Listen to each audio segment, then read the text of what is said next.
مرشد کے اوپر قربان ہونا، پہلے مرشد کو اندر سے دیکھو، اپنے مرشد کو دیکھو کہ وہ شریعت کا پابند ہے بھی یا نہیں، اس کے اندر کوئی شریعت اور طریقت والی بات ہی نہیں کہ بڑی بڑی مونچھیں رکھی ہو، بڑی بڑی مونچھیں رکھی ہو، جی میں پیر ہوں، کس چیز کی پیری؟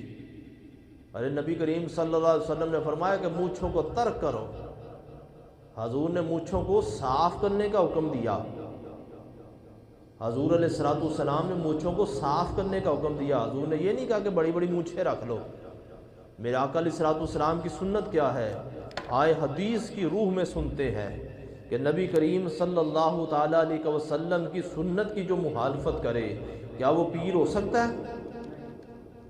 وہ کبھی پیر نہیں ہو سکتا۔ اور حضور سید غوث اعظم رضی اللہ تعالیٰ نے نبی کریم صلی اللہ تعالیٰ علیہ وسلم کی ہر سنت کو سینے میں اتارا۔ اب سنیے، نبی کریم صلی اللہ تعالیٰ علیہ وسلم نے کیا ارشاد فرمایا؟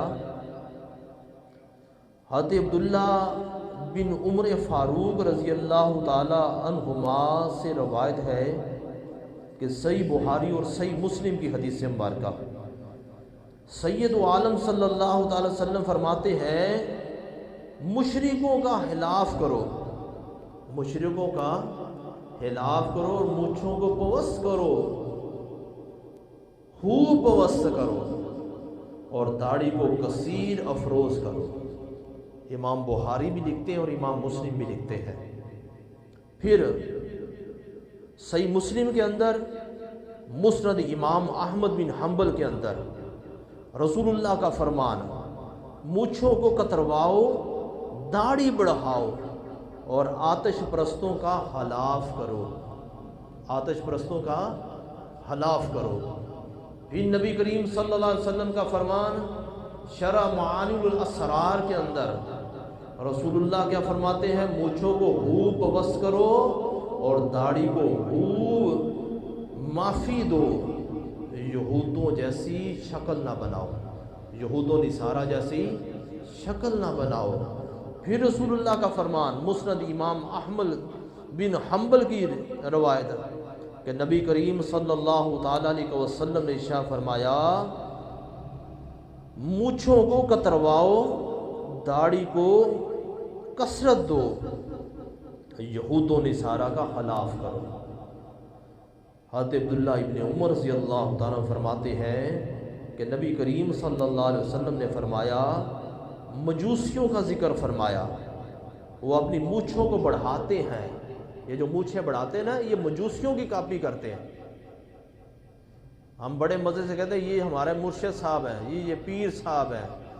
پیر وہ ہے کہ جس کی داڑھی حضور کی شریعت کے آئین دائرے میں ہو اور جس کی مونچھیں جو ہیں بالکل صاف ہو، یعنی بڑی بڑی مونچھیں بٹ دے کر اور بیٹھ جائے جی یہ پیر صاحب ہے۔ یہ پیر صاحب کیسے ہو گئے؟ یہ تو مونچھوں والی سرکار ہو گئے۔ تو نبی کریم صلی اللہ علیہ وسلم نے کیا فرمایا؟ مجوسیوں کا ذکر فرمایا، وہ اپنی مونچھیں بڑھاتے اور داڑھی منڈواتے۔ نبی کریم صلی اللہ تعالی علیہ وسلم نے فرمایا کہ ان کا خلاف کرو۔ سنن کبریٰ کی یہ حدیث مبارکہ ہے۔ اب سنیے، حضرت امام ابن الحسن علی مکی دقائق طریقہ میں حضرت کعب الاحبار رضی اللہ تعالیٰ سے ذکر فرماتے ہیں کہ آخری زمانے میں کچھ لوگ ہوں گے داڑھی کتروائیں گے، وہ نیرے بے نصیب ہیں، یعنی ان کے لیے دین میں حصہ نہیں اور آخرت میں یہ بری نہیں۔ دین کے دائرے سے یہ خالی ہیں، دین کے دائرے سے یہ فارغ ہیں۔ دین کے دائرے میں آنا تو چہرے پہ داڑھی سجاؤ، آج ہی توبہ کرو اور آج ہی توبہ کرنے کے بعد اپنے چہرے پہ داڑھی سجاؤ۔ ذکر کرنے کا کوئی فائدہ نہیں، نعت پڑھنے کا کوئی فائدہ نہیں۔ داڑھی منڈے سے نعت سننا بھی جائز نہیں ہے اور داڑھی منڈے سے نعت پڑھوانا بھی جائز نہیں ہے۔ سمجھ آگئی؟ داڑھی منڈے سے کی نہ نعت سنو، نہ داڑھی منڈے سے نعت سنو، نعت سنو نہ اسے پڑھواؤ۔ نہ وہ نماز پڑھا سکتا ہے، نہ وہ اقامت کرا سکتا ہے، نہ وہ اذان دے سکتا ہے، نہ وہ تکبیر پڑھ سکتا ہے۔ اب سنیے میرے آقا علیہ الصلوۃ والسلام کی شان کیا تھی۔ حضرت جابر بن سمرہ رضی اللہ تعالیٰ فرماتے ہیں کہ نبی کریم صلی اللہ تعالیٰ علیہ وسلم کی ریش مبارک باکثرت تھی، یعنی آپ کی داڑھی بڑی خوبصورت تھی۔ صحیح مسلم کی حدیث مبارکہ ہے۔ حضرت ہند بن ابی حالہ رضی اللہ تعالیٰ عنہ فرماتے ہیں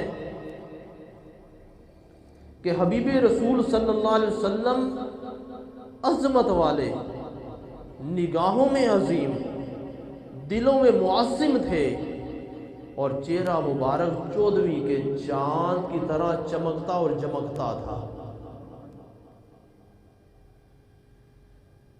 اور ایسا خوبصورت آپ کا آئینہ تھا، کشادہ پیشانی اور گھنی داڑھی میرے مصطفیٰ کے چہرے پہ تھی۔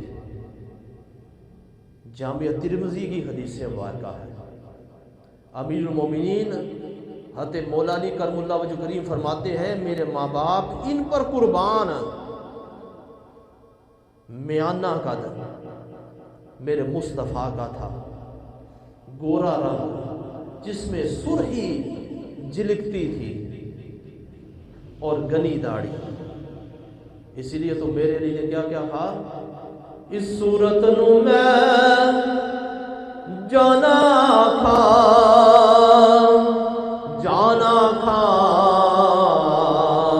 کہ جانے جہانا کھا، سچا کھا تے میں رب دی او شانہ کھا، جس شانہ تو سب شانہ بنیا۔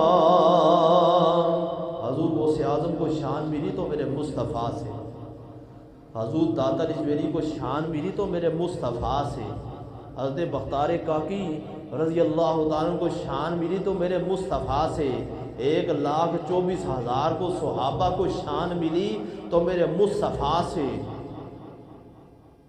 عمر کی شان، ابو بکر کی شان، عمر کی شان، عثمان غنی کی شان، علی المرتضیٰ کی شان، تمام صحابہ کی شان میرے مصطفیٰ سے ہے، اور جتنے اولیاء حسام ہیں ان کی شان میرے مصطفیٰ سے ہے، اور جتنے محدثین ہیں ان کی شان میرے مصطفیٰ سے، جتنے ثناء ہیں اگر وہ حضور کی سنت پر عمل کرتے ہیں تو ان کو جو شان عطا کی اللہ تعالیٰ نے تو وہ مصطفیٰ کے قدموں کے صدقے عطا کی۔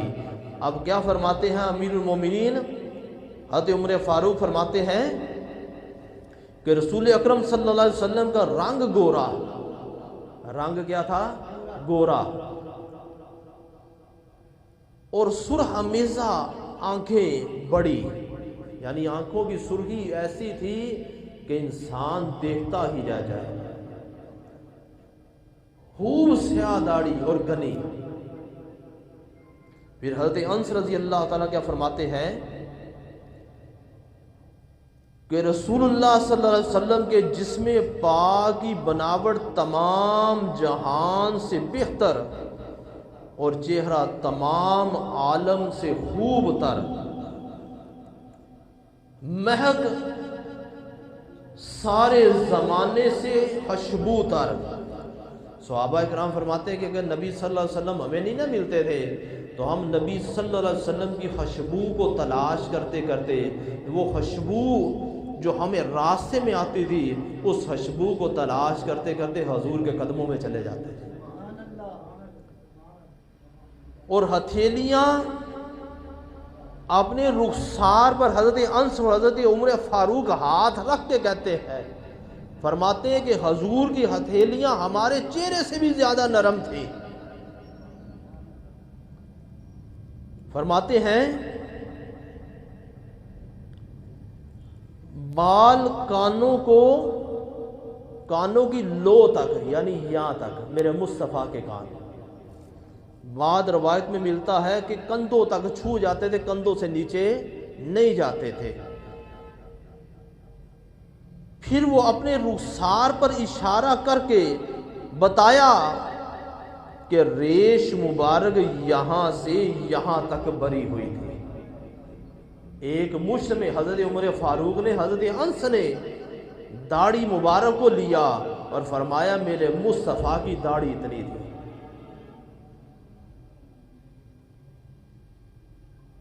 فرماتے ہیں کہ داڑھی کم از کم ایک مٹھی رکھنا واجب اور کتروا کر ایک مٹھی سے کم کرنا ناجائز اور گناہ ہے۔ رسول اللہ صلی اللہ تعالی علیہ وسلم نے فرمایا مونچھیں مٹاؤ، داڑھی بڑھاؤ۔ دو جلیل القدر صحابی حضرت ابن عمر رضی اللہ تعالیٰ عنہ اور حضرت ابو ہریرہ رضی اللہ تعالیٰ عنہ نے ایک مٹھی سے زائد داڑھی کٹا کر اس حدیث کی تفسیر کو بیان کیا، یعنی آپ نے ممبر کے اوپر کھڑے ہو کر اپنی داڑھی کو ہاتھ میں لیا اور نیچے سے داڑھی کو کاٹ دیا اور کہا کہ ایک مٹھی تک داڑھی رکھنا، کم سے کم ایک مٹھی داڑھی رکھنا میرے مصطفیٰ کی سنت ہے۔ اور سنن ابو داؤد کے اندر میں مروان بن سالم سے مروی ہے، فرماتے ہیں مروان بن سالم سے مروی ہے، فرماتے ہیں کہ میں نے عبداللہ ابن عمر رضی اللہ تعالیٰ عنہ کو دیکھا کہ وہ اپنی داڑھی مٹھی میں لے کر زائد بال کو کاٹ دیا کرتے تھے۔ اللہ تعالیٰ ہمیں نبی کریم صلی اللہ تعالیٰ علیہ وسلم کی سنتوں سے سچی اور پکی محبت کی توفیق عطا فرمائے۔ تو کیا کہتے ہیں جمیل قادری، خدا کے فضل سے ہم پہ ہے سایہ، غوث اعظم کا، خدا کے فضل سے ہم پہ ہے سایہ، غوث اعظم کا۔ حضور غوث اعظم رضی اللہ تعالیٰ عنہ نے بھی اپنی داڑھی کو ایک مشت رکھا۔ ابھی ٹائم مختصر ہے، ہم اس پہ بات نہیں کر سکتے، یہ بات میرے سامنے پڑی ہے، میں دلائل کے ساتھ پیش بھی کر سکتا ہوں، لیکن نبی کریم صلی اللہ تعالیٰ علیہ وسلم کی ہر سنت کو اپنانا ہمارے لیے لازم اور ضروری ہے۔ اور جمیل قادری کیا کہتے ہیں؟ جمیل قادری سو جا سے ہو قربا مرشد پر بنایا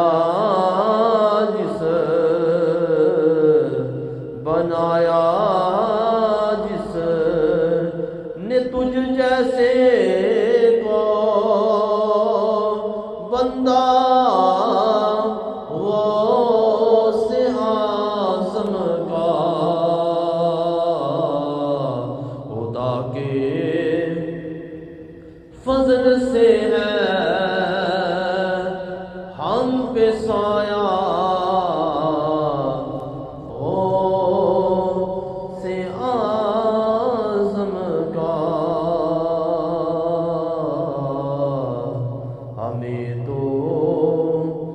جہاں میں ہے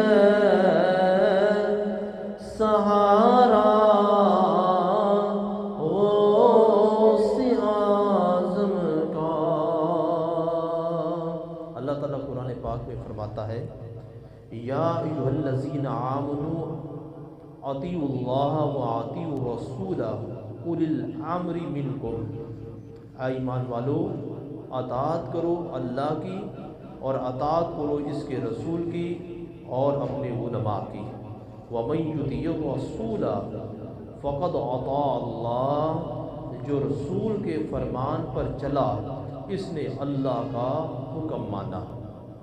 سورۃ النساء آیت نمبر 80 پارہ نمبر 5، اس بات کو دل کے اندر اتار لو کہ جو نبی کریم صلی اللہ تعالیٰ علیہ وسلم کی سنت کے اوپر عمل نہیں کرتا وہ کبھی پیر نہیں ہو سکتا، وہ کبھی کسی منصب پر فیض یاب نہیں ہو سکتا، نہ ہم اس کے ہاتھ میں ہاتھ دے سکتے ہیں، نہ ہم اس کے پیچھے چل سکتے ہیں۔ اللہ تعالیٰ ہم سب کو حضور صلی اللہ تعالیٰ علیہ وسلم کے احکامات کے اوپر عمل کرنے کی توفیق عطا فرمائے۔